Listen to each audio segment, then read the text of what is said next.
All right. Basically, we are going to talk a bit about how we used paper cutouts to understand the design of the interface for the table, but also all sorts of rabbit holes I went down learning about tabletop design in VR. A little bit about myself. I'm an education product developer. I've been doing education work, filmmaking work for 10 years. Right now, I'm the Chief Innovation Officer of the Campfire Union. We're a small 5-person shop. I did a lot of interactive video, tablet stuff, and then we worked on a welding project, a virtual reality DK1 welding project in 2013. And I just got totally addicted to VR, and I'm sure all of you are here because you're addicted to VR too. And that addiction just led to the point where I'm like, hey, let's just quit everything and start another company and make it a VR company. So I found 2 partners. Those are the top 3 folks there. That's us. We're the partners of this company. We have another business developer, and Ryan is our virtual reality developer, and Landon Butterworth here did the AI for Lost Cities, and he's here. And we just kind of said, hey, we can do this. We can somehow survive as a VR shop, which is weird because we're in Winnipeg, Manitoba, a tiny little place in Canada where like no one spends money on VR. So, but we just kind of dove in, and we really love playing card games, and we like playing Boss Monster and Settlers of Catan and Carcassonne and Lost Cities. In fact, one of our founders was addicted to Lost Cities, and we really had to think about a game that we were ready to make as a shop. We started developing a year and a half ago. We did the Yana virtual relaxation that's in the Gear VR store.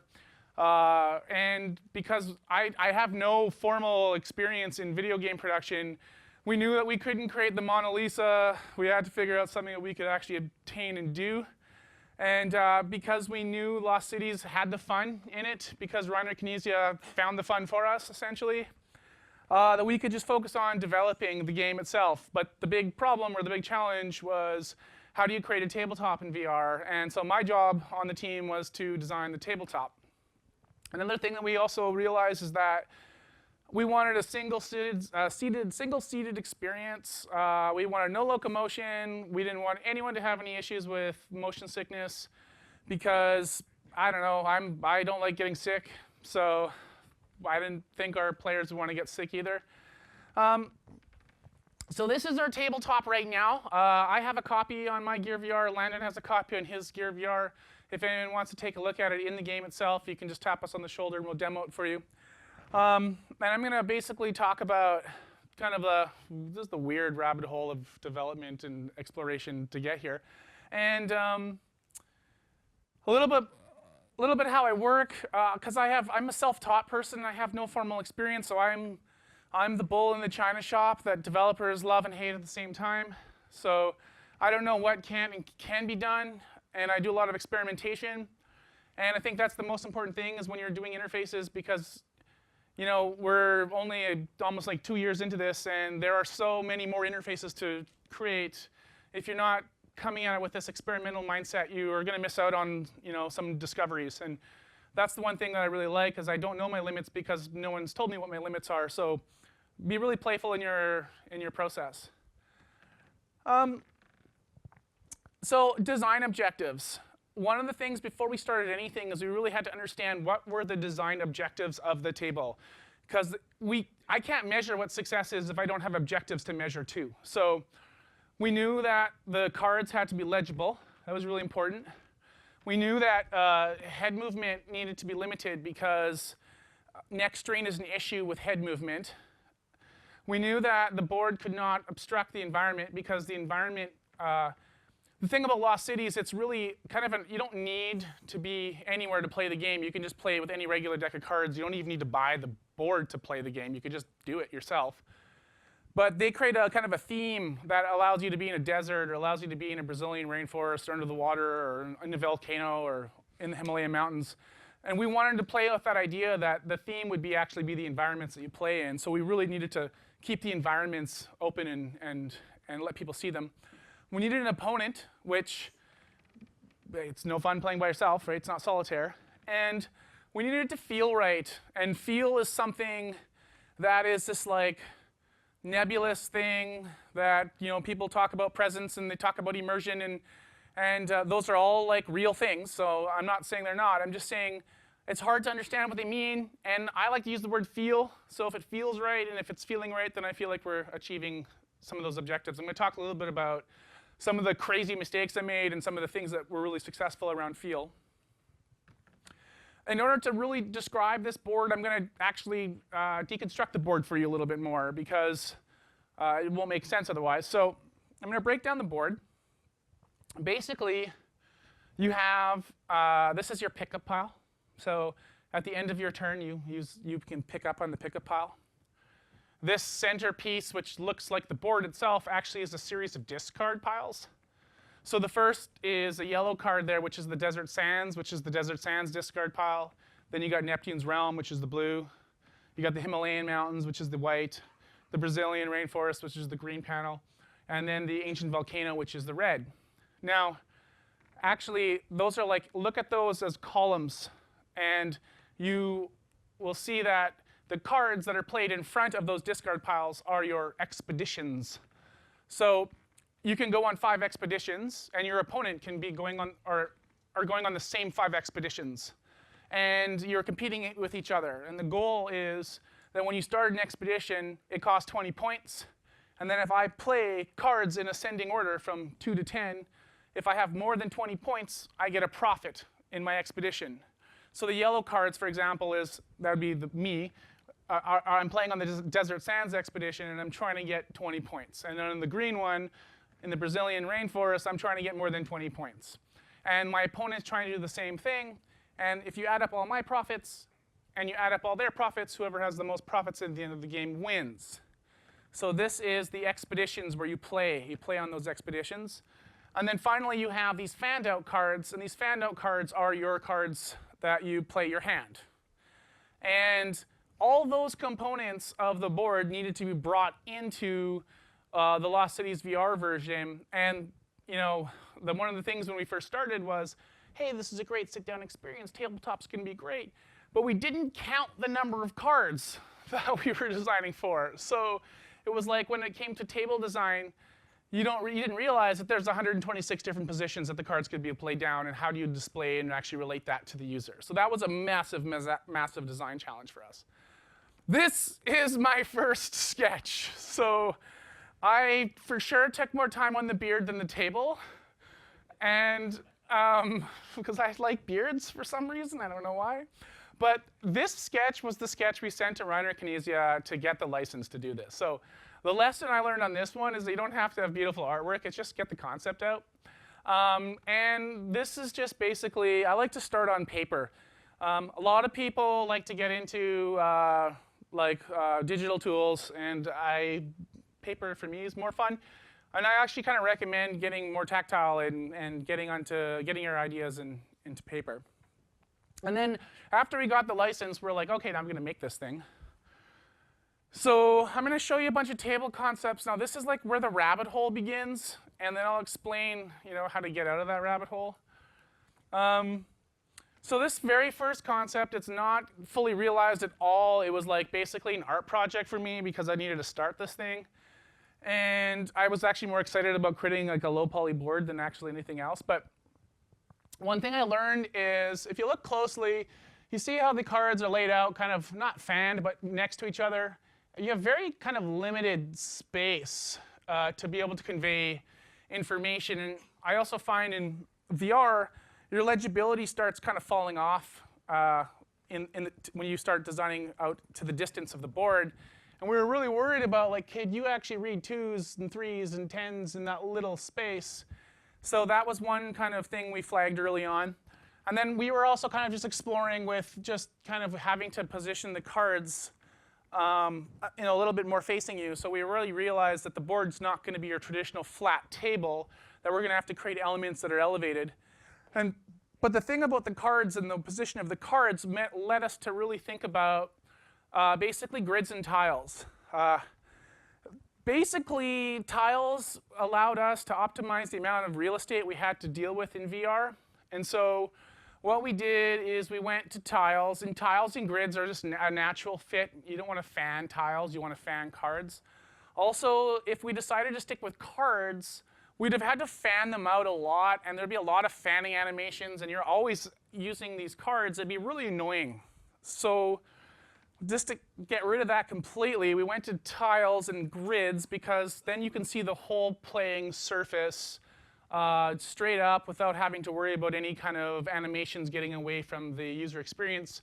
Because you don't want to, like, it's just annoying, right? You know it's annoying and you don't want to do it. So we experimented with that, played around with grids. So the next thing I did, and all this stuff, by the way, is not on pen and paper. I did this in a 3D program. And here you can see the opponent, which is the cube. And then you have, these are your discard piles there. Here's your expedition. And here are the cards in your hand. And this is actually the opponent's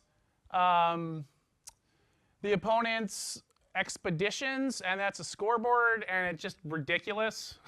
Like, why do I want to teach my player to learn 2 table concepts while they're playing a game? That's just ridiculous. But I was getting excited about it. So I was exploring that idea, and then realized that wasn't going to work, and I headed down to the University of Manitoba. So I'm from Winnipeg. It's actually a really awesome place, and some really cool development happens there. And there's the University of Manitoba has this human computing interactive lab. And so as Bear Dance, Rory Finnegan and Parang Irani developed this thing called the personal cockpit. We went to the cave and tried it all out. And the personal cockpit's basically like sitting in a beach ball. Like, imagine you're in like a virtual beach ball, but planes are like along that beach ball. You know, that's how I explain it. And it allows you to, quickly access information, and it kind of deals with next strain. They did a bunch of tests with students to see how well that worked for next strain and that kind of stuff. So I suddenly just got super obsessed about the personal cockpit, and just like everything had to be the personal cockpit. So I'm like, let's make the game board the personal cockpit. So I started bringing up the expeditions a little bit higher, and the discard piles a little higher. And I'm like, it was really messy, and I thought, let's bring curves in there. Let's make it really like the personal cockpit. So, here I am just exploring this idea. Here's my cards. You don't even see the opponent's cards in this one because I couldn't find space for the opponent's cards. And then, and of course, I'm obsessing in this place, and I'm not even realizing, I'm obstructing my environment the entire time while I'm exploring these ideas. Completely lost some of my design objectives in the process. And then I'm like, those cards aren't going to work, so let's split the cards. And so there's, this is, the expedition for you, and that's the expedition for your opponent, and here's your discard piles, and here's your points, and here's your pickup pile, and here's my cards. And I'm like, yeah, it's getting close. It's getting very close. I'm getting really excited about it. And then I'm like, yes, this is the table concept that's going to work. So this personal cockpit style, cards are down there. And I was really stoked and really sold on it. And the whole time I was designing this stuff in a 3D program, just conceptualizing and trying to solve all sorts of problems, and really excited. And then I headed down to the Winnipeg Game Jam. And this really awesome developer, his name's Dylan Fries, he organizes the community in Winnipeg. And Devin Reimer from Alchemy Labs, he's their chief technical owl, or I think that's how he calls it.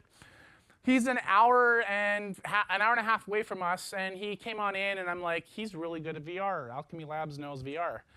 Maybe I should show him my concepts. And he just completely destroyed the idea. He's like, this is ridiculous. Who's going to want to play a game with an interface in your face the whole time? And the lesson I'm sharing here is, if you're creating interfaces and concepts, just show it early, often, all the time to people who are better than you. Find people who are better than you at what they do and let them teach you. And I scrapped the whole thing at this point in time. So after 6 iterations of this game board, you kind of fall in love with it, and then you have to just scrap it. So that's lesson 1, share your work. Apply research. So research is super, super, super, super important, and I recommend everyone do it, but understand the intentions of that research or the context of that research. So the personal cockpit is for information displayed when you're standing, not sitting, and has nothing to do with games, at all. It has everything to do with displaying really pertinent information in front of you. And so what I did is I found a really cool interface that I fell in love with, that I didn't apply the right context. I didn't take that and say, oh, how's that applied to Lost Cities? I just applied it, right? So when you're doing interface research and exploring all these other kind of ways of approaching things, understand why the research is being done and how it's being applied before you start applying it to your own project. It's very, very important. But I'm okay. I'm happy I made that mistake anyway. Scale. Okay. Now, I'm sure everyone here has heard scale, scale, scale, learn scale. Like, learn scale. Like, everybody here learns scale if you don't know scale.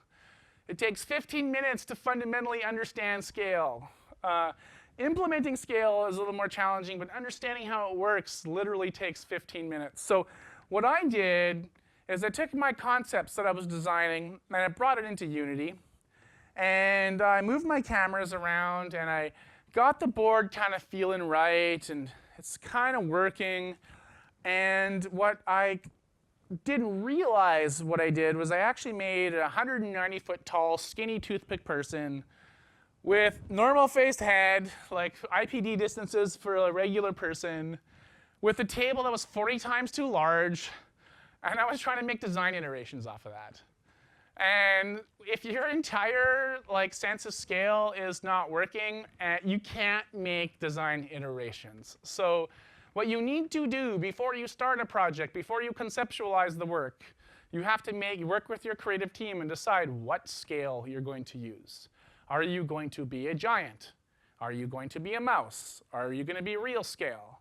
All of those things have massive implications in terms of how your interface is going to play out, particularly with the tabletop. Because if you have a table that's 40 times too big, but your head's the same size, you're going to be cranking your neck a lot more to see things. And that causes neck strain. And so it's super important for you to understand before you start what scale you're intending to bring to your game. So intention is the really key word here. So scale. And like I said, no excuses. Takes 15 minutes. Just do it. Back to the basics. So after I basically brought my stuff in, it was way too large. I blew out my scale, and this ridiculously giant scaled thing. I just literally got to my notebook and started just cutting out different shapes and sizes of tiles, because fundamentally that's the interaction that we're going to be using the most, is the tile. And so I started just feeling tile sizes, and would this work good as a tile? And I, placing it and kind of understanding it, and just kind of getting tactile with it. Placing my cutouts on my table and just measuring it and getting real numbers, and suddenly that information became fundamentally the #1 piece of information that brought my interface into feeling right, because once you understand the size of your table, and I really recommend using something physical, because you don't ever feel it really when you're doing it on a 3D program, especially if you're using a 3D program that doesn't have any VR support. There's no point.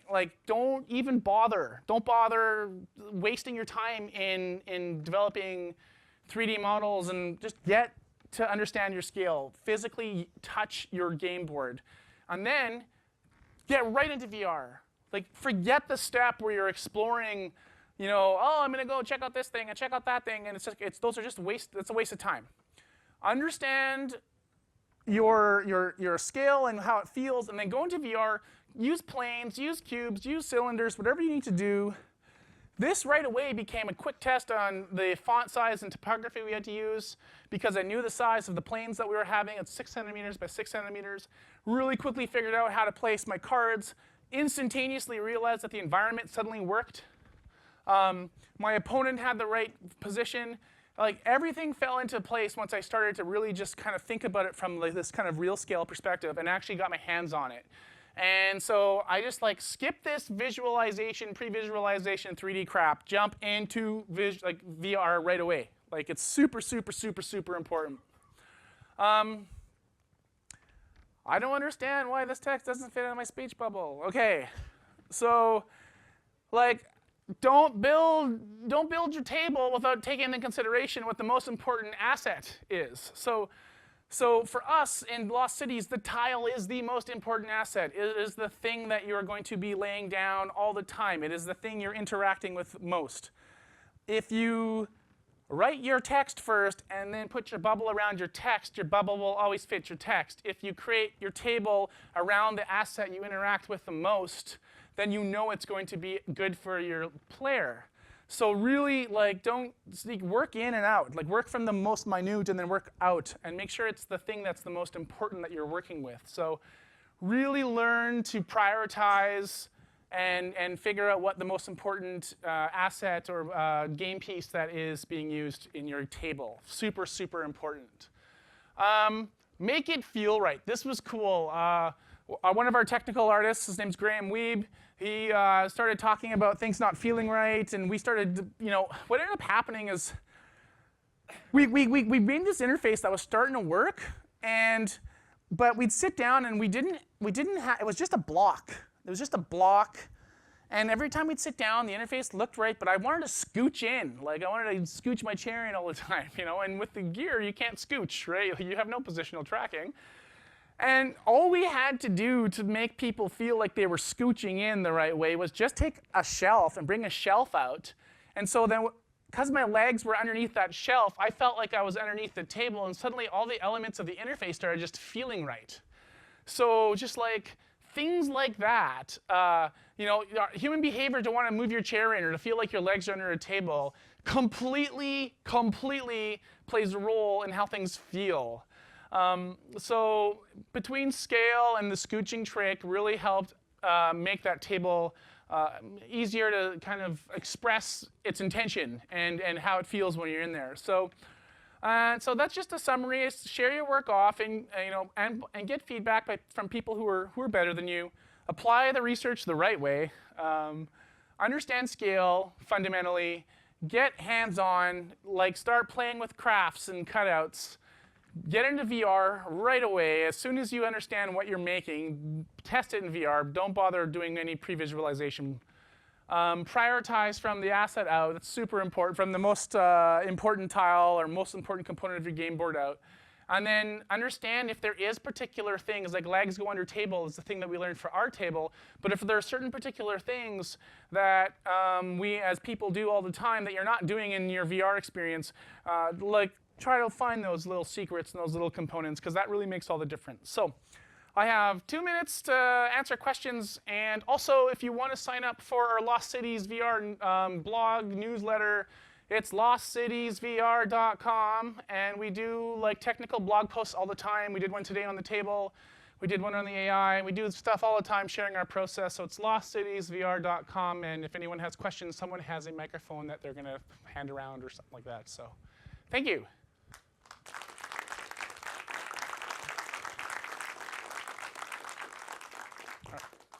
Any questions? Is anyone making a board game? Awesome. Or is anyone exploring tabletops? Cool.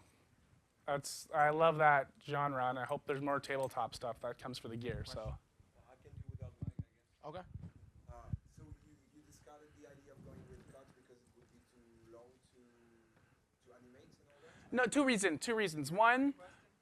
So the question was, why did we discard cards and go to tiles? Because when you stack cards up one after another, the legibility of the tips of the cards is a very challenging problem to solve for us. And then two, if we wanted to solve that problem, we'd have to do more fanning animations, and we didn't want to do that.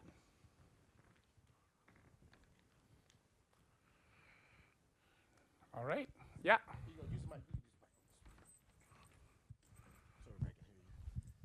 Did you do anything in VR that you couldn't otherwise have done in a board game? I guess my question is, why VR in the first place?